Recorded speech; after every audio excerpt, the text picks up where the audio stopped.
আসসালামু আলাইকুম রহমতুল্লাহি ওয়া বারাকাতুহু।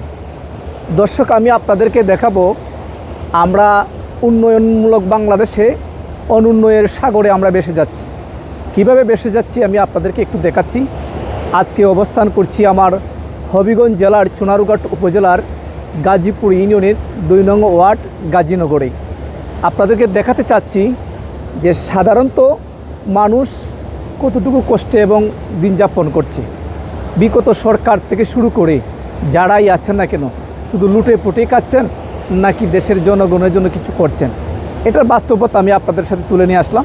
যে দেখেন, এই একটি রাস্তা, এটি হচ্ছে আমার গাজীনগর উচ্চ বিদ্যালয়ের রাস্তা। এখানে শিক্ষার্থীরা এই রাস্তাটি দিয়ে পারাপার হয়। কোনো না কোনো সময় আপনারা জানেন, যদি একটি বাচ্চা এই গর্তে পড়ে যায় তাহলে তার বাঁচার কোনো সুযোগ নেই। মা হারাবে সন্তান, এলাকা হবে সুখের ছায়া, আর বিভিন্ন শ্রেণী পেশার মানুষ এসে তাদেরকে দিবে সান্ত্বনা। এই সান্ত্বনা তো আর আমার বাচ্চা আমি ফিরে পাবো না।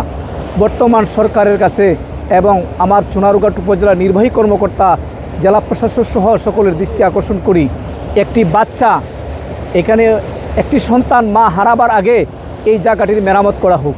এটা আমাদের সকলের দাবি, এলাকার দাবি। আর নতুবা আপনাদের এই অভিশাপ আপনাদেরকে ছাড় দিবে না। আপনারা জানেন, রবিউল সেতু নামে একটা সেতু আমার বাড়ির কাছে দুলনাতে আছে।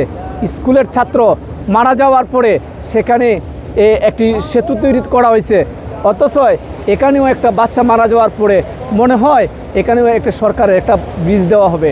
আমি অনুরোধ করব, কোনো মা তার সন্তান হারাবার আগে একটি রাস্তা, একটি কালভার্ট, সুন্দর একটি ব্যবস্থা করে দেন চলাচলের। সবাই ভালো থাকেন। আসসালামু আলাইকুম।